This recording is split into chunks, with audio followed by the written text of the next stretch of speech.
Bonjour à toutes et à tous. Alors aujourd'hui, 8 avril 2025, je vais vous proposer l'exercice 1 de géométrie dans l'espace du sujet 2 de Métropole, septembre 2024, exercice assez classique. Dans le descriptif de la vidéo, vous trouverez un polycopier en format PDF ainsi qu'un lien vers mon blog où vous pouvez trouver divers documents de maths spécialité et maths experte. L'énoncé, on considère le cube ABCDEFGH représenté ci-dessous. Les points U et J sont les milieux respectifs des segments AB et CG. Le point N est le milieu du segment IJ. L'objectif de cet exercice est de calculer le volume du tétraèdre HFIJ. On se place dans le repère normé A, vecteur AB, vecteur AD, vecteur AE. Question 1A, donner les coordonnées des points I et J, en déduire les coordonnées du point N.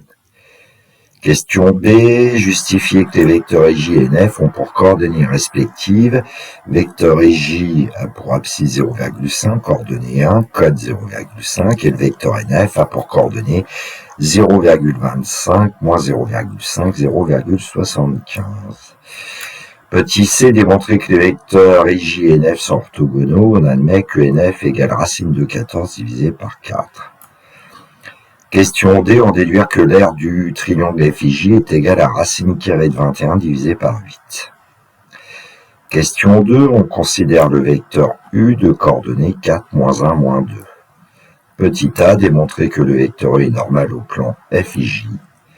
Petit d, on déduire qu'une équation cartésienne du plan FIJ est 4x moins y moins 2z moins 2 égale 0. Petit c, on note petit d, la droite orthogonale au plan FIJ passant par le point H. Déterminer une représentation paramétrique de la droite petit d. Petit d, montrer que la distance du point H au plan FIJ est égale à 5 racine carrée de 21 sur 21. Petit e, on rappelle que le volume d'une pyramide est donné par la formule V égale 1 tiers multiplié par S multiplié par H, où S est l'aire d'une base et H la longueur de la hauteur relative à cette base. Calculer le volume du tétraèdre HFIJ, on donnera la réponse sous forme d'une fraction réductible. Question A, donner les coordonnées des points I et J, on déduit la coordonnée du point N. Alors, pour le point I qui est le milieu de AB, il est à peu près clair que dans le repère A, vecteur AB, vecteur AD, vecteur AE, le point I aura pour coordonnées 1,5, 0, 0. Alors, ça pourrait se justifier en utilisant la coordonnée du point A et du point B, mais bon. Alors, vous pouvez d'ailleurs, à ce propos, faire apparaître sur la figure de l'énoncé l'axe des X, l'axe des Y donné par la demi-droite AD, et puis l'axe des cotes, l'axe des Z donné par la demi-droite AE. Si on considère le point J, J est le milieu de CG. Allez, je vais vous faire comme ça pour rejoindre le point A et le point J en suivant les vecteurs donnés par le repère. De A, on va aller à B, donc le point J, son abscisse 1. De B vers C va vous donner 1, puisque le vecteur BC c'est égal au vecteur AD, et puis de C vers J va vous donner 1,5, selon l'axe des cotes.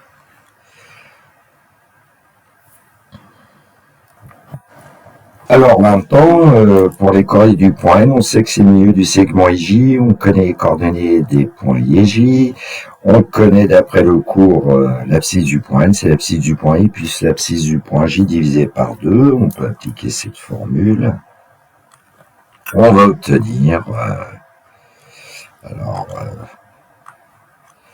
xi plus xj divisé par 2. Donc 1,5 plus 1. Alors, je vais écrire 0,5 plus 1, puisqu'après, on va travailler plutôt avec des nombres décimaux, et puis 1,5 divisé par 2 va vous donner 0,75. Pour yn, on obtient la formule yi plus yj divisé par 2.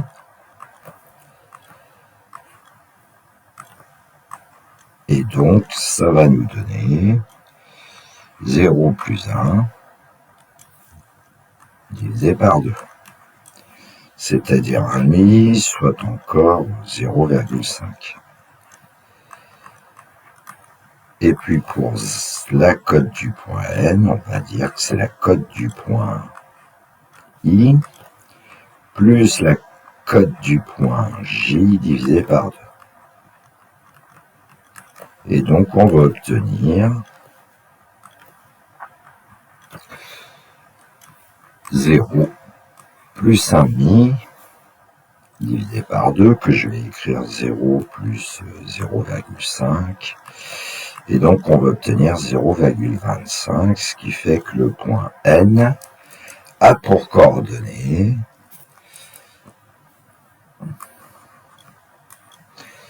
3/4, 0,75, 1/2 ou 0,5, et puis 1/4 ou 0,25.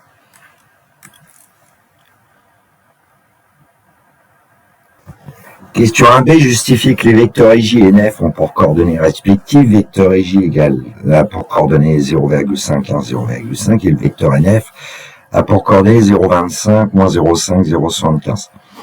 Alors, je vous ai indiqué les coordonnées du point I, du point J. J'ai appelé en fait pour les coordonnées du point I la ligne 1, pour les coordonnées du point J la ligne 2, et ensuite on devrait savoir qu'on va faire en fait L2 moins L1, c'est-à-dire 1 moins 0,5 pour l'abscisse, ensuite 1 moins 0 pour l'ordonnée, et enfin 0,5 moins 0 pour la cote du vecteur J. Et donc on va bien obtenir 0,5, 1 et 0,5. Alors, avec le point N et le point F, pour obtenir les coordonnées vecteurs NF, on va donc y avoir 1 moins 0,75, 0 moins 0,5 et 1 moins 0,5, 25 plutôt, ce qui va nous donner comme coordonnées du vecteur NF 0,25 moins 0,5, Z, point virgule, 0,75. Ce qui était bien les deux résultats attendus. Question 1c, démontrer que les vecteurs J et Nf sont orthogonaux. On connaît leurs coordonnées, donc on va calculer le produit scalaire des vecteurs J et Nf. On travaille dans un report normé, donc le produit scalaire des vecteurs J et Nf va être égal au produit des abscisses, 0,5 multiplié par 0,25, plus le produit des ordonnées, multiplié par moins 0,5, plus le produit des cotes, 0,5 multiplié par 0,75. Donc, le produit scalaire IJ et Nf en vecteur. Alors, évidemment, on peut calculer avec les valeurs décimales. Je ne sais pas trop pourquoi, d'ailleurs, ils sont mis au départ des valeurs décimales dans l'exercice. En fait, c'est 1,5 fois 1/4, donc c'est 1/8, moins 1/2, et puis plus 1/2 fois 3/4. Plus 1/2 fois 3/4 va nous donner 3/8. Donc, si on écrivait 1,5 sous la forme 4/8, on verra un petit peu mieux ce qui se passe, puisque les trois fractions auraient le même dénominateur. Et donc, le produit scalaire des vecteurs IJ et NF est égal à 0. Et donc, on peut affirmer que les vecteurs IJ et NF sont orthogonaux. Alors, dans la correction, j'ai gardé les valeurs décimales, et puis ici, je vous ai fait le calcul avec des fractions. Bon, peu importe, j'ai envie de dire. Question 1D, on veut dire que l'aire du triangle FIJ est égale à racine carrée de 21 sur 8. Alors je vais appeler petit s l'aire du triangle FIJ.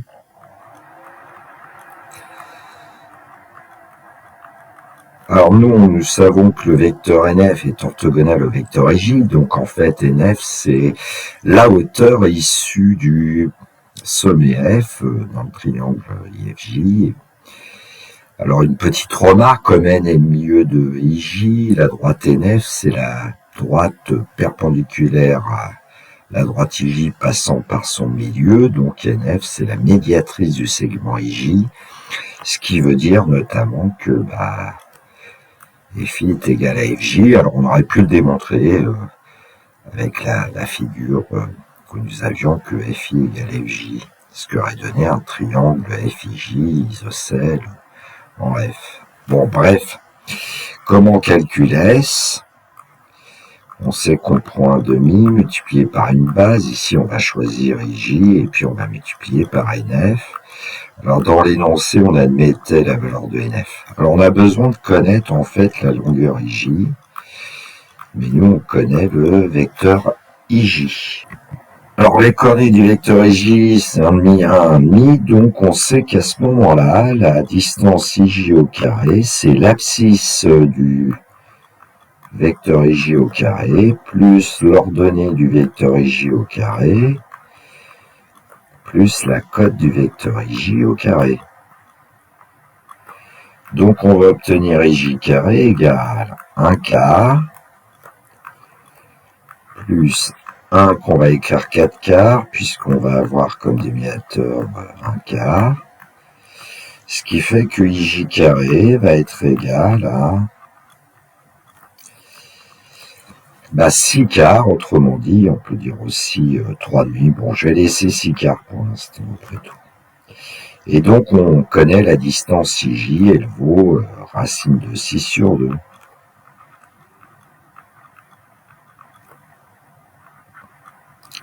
Puisque la racine carrée de 4, c'est 2.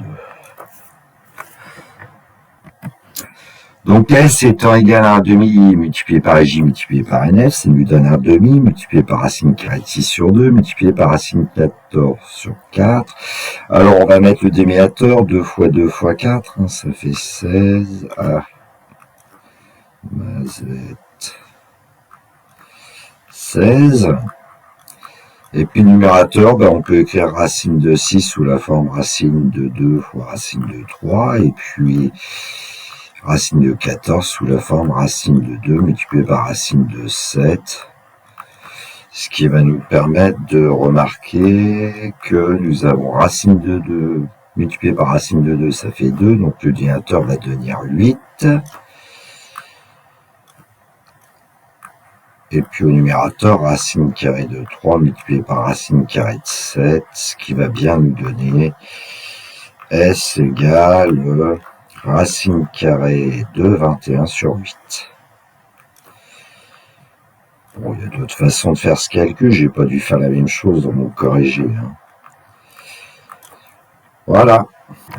Question 2A, démontrer que le vecteur U est normal au plan FIJ. Alors le vecteur U, on lui donnait ses coordonnées, et puis on va prendre deux vecteurs non collinaires du plan FIJ. Alors j'ai choisi IJ parce qu'on a calculé ses coordonnées. Et vous pouvez trouver facilement les coordonnées du vecteur IF. On connaît les coordonnées du vecteur du point I et du point F, donc je vous laisse le faire. Donc ici, on va trouver pour le produit scalaire 4 fois 1 demi des vecteurs U et J, plus moins 1 fois 1, c'est-à-dire moins 1 fois 1, moins 2 fois 1 demi. Et donc, ce produit scalaire des vecteurs U et IJ, ça va être 2, moins 1, et donc on va trouver que le produit scalaire des vecteurs U et IJ vaut 0, ce qui veut dire que le vecteur U est orthogonal au vecteur IJ. Et puis pour U scalaire IF, en vecteur évidemment, c'est 4 fois 1,5, moins 1 multiplié par 0, et puis moins 2 multiplié par 1, ce qui va nous donner 2 moins 2, c'est-à-dire 0, et donc U est bien orthogonal au vecteur IF. Le vecteur U étant orthogonal à deux vecteurs non collinaires IJ et IF du plan FIJ, on en déduit que le vecteur U est normal au plan FIJ. Voilà pour la rédaction.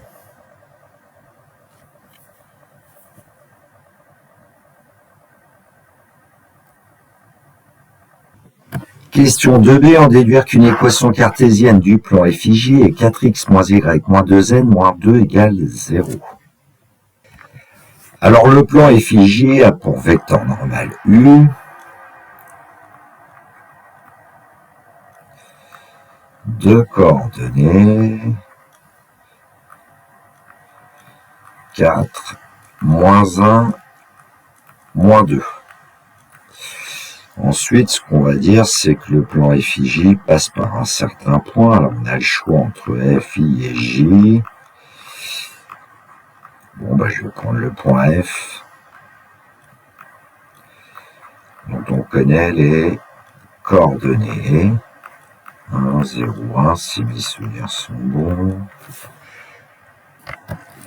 Alors, on va pouvoir dire que le plan FIJ a pour équation cartésienne, eh bien, on prend les coordonnées du vecteur U, alors son abscisse 4 qu'on multiplie par x, plus son ordonnée moins 1 qu'on multiplie par y, plus sa cote moins 2 qu'on multiplie par z, et on peut dire que ça va être égal à 4xf, et plus moins 1 yf, plus moins 2zf.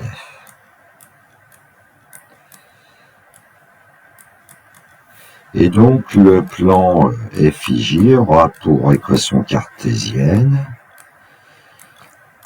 4x moins y moins 2z égale, eh bien, 4xf, ça nous donne 4, moins 1 fois 0 nous donne 0, et puis plus moins 2zf nous donne moins 2. Et donc, le plan FIJ a bien pour équation cartésienne 4x moins y moins 2z moins 2 égale 0.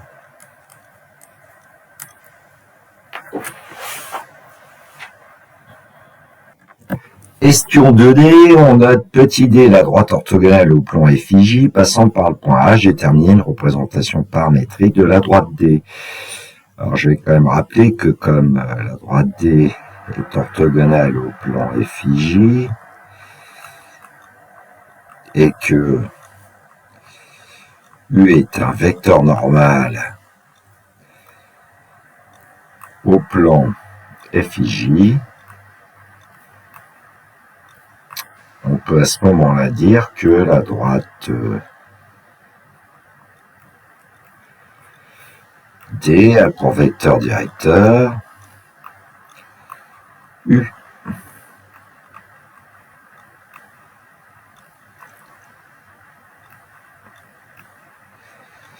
Dont les coordonnées étaient 4, moins 1, moins 2, si mes souvenirs sont bons. Bon. Et puis la droite D, comme elle passe par le point H, D passe par le point H, on va donner les coordonnées du point H, qui est un des sommets du cube.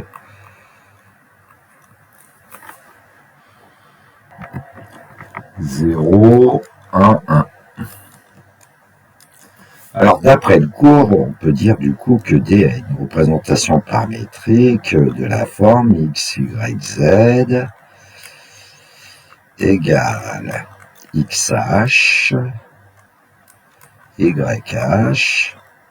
zh, plus t fois l'abscisse du vecteur U, t fois l'ordonnée du vecteur U et t fois la cote du vecteur U. Alors, je ne l'ai pas bien dit, t appartenant à R, bien sûr. Mais voilà l'idée. Et donc, il suffit de remplacer maintenant XH, YH, ZH, et puis XU, YU, ZU par leur valeur, et on va obtenir une représentation paramétrique. Voilà. Et donc, ça va nous donner X égale Y égale Z égale. Donc X égale 0 plus 4t, Y égale 1 moins 2t, Z égale 1 moins t, et puis évidemment on a tendance à gommer le 0 ici, donc X égale 4t, Y égale 1 moins 2t, Z égale 1 moins t appartenant à R est une représentation paramétrique de la droite D.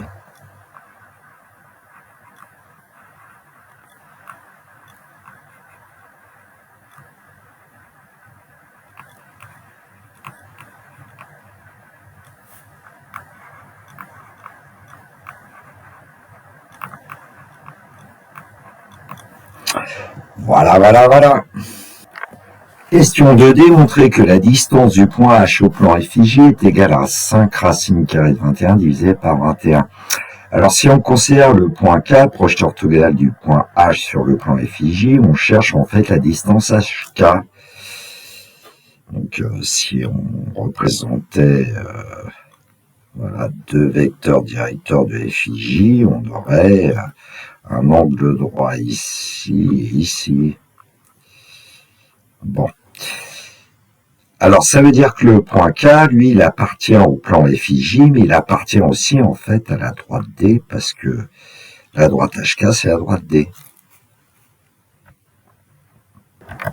Le point K de coordonnées X, Y, Z appartient à D, donc X va pouvoir s'écrire 4T, Y, 1 moins T, Z égale 1 moins 2T avec T réel, et puis comme le point K appartient aussi au plan effigie, on va avoir 4X moins Y moins 2Z moins 2 égale 0.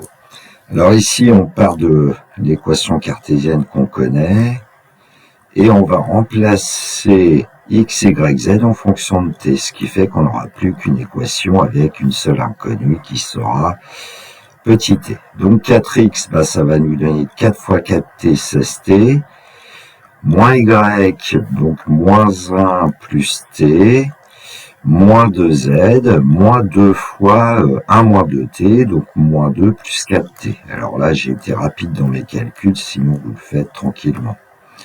Égale 0. Et donc, on va calculer le nombre qui nous reste en t, 16t plus t, 17t, 21t. Les constantes, moins 1, moins 2, ça nous fait moins 5, égale 0. Donc 21t égale 5. Donc t égale 5 divisé par 21. Bon, bah maintenant qu'on connaît petit t, on va reporter la valeur de petit t dans la représentation paramétrique, et ainsi on va obtenir les coordonnées du point K. Alors on avait x égale 4t qui va nous donner 4 fois 5, 20 sur 21.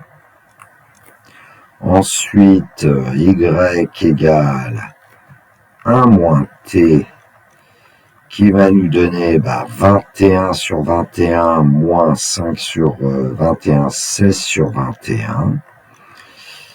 Et puis z égale 1 moins 2t, c'est-à-dire 21 sur 21 moins 10 sur 21. 21 moins 10, 11 sur 21. Et ainsi, on a les coordonnées du point K. On va pouvoir dire que le point K a pour coordonnées 20 sur 21, 16 sur 21, 11 sur 21. Bon, il nous reste à calculer HK, mais on connaît les coordonnées du point H, maintenant on connaît les coordonnées du point K. Allons-y, donc les coordonnées du vecteur HK, 20 sur 21 moins 0, 20 sur 21. 16 sur 21, moins 21 sur 21, moins 5 sur 21. Et pour la cote, 11 sur 21, moins 21 sur 21, donc moins 10 sur 21. Donc, HK carré va être égal à... Alors, j'ai envie de faire le calcul de sorte qu'on ait tout de suite 21 au carré au demi-hauteur. Et au numérateur, on va calculer 20 au carré, hein, plus moins 5 au carré, plus 10 au carré, moins 10 au carré. Donc, HK carré va être égal à... Alors, le tout divisé par 21 au carré. Et puis 400 plus 25, 425 plus 100, 525. Alors 525 c'est 25 fois 21, donc on va obtenir HK égale divisé par 21. Et on aura au numérateur évidemment 5 racines de 21 qui était le résultat attendu. 2. Calculer le volume du tétraèdre H, F et J en donnant la réponse sous la forme d'une fraction réductible. Alors, nous, on a en fait la hauteur HK, hein, et puis on a l'aire du triangle FIJ. J'aurais peut-être pu placer F un peu mieux que ça. Donc le point F, il est ici. Hein. Bon, alors on va appeler V le volume du tétraèdre, unité de volume, H, F, I, J. Et donc, V va être égal à 1 tiers. Alors, comme base, on va prendre le triangle FIJ, R de FIJ, qu'on avait appelé petit s d'ailleurs, multiplié par HK. Bon, il n'y a plus qu'à remplacer les valeurs qu'on connaît. 1 tiers multiplié par racine de 21 sur 8 multiplié par ce qu'on avait trouvé pour la distance HK. Alors 21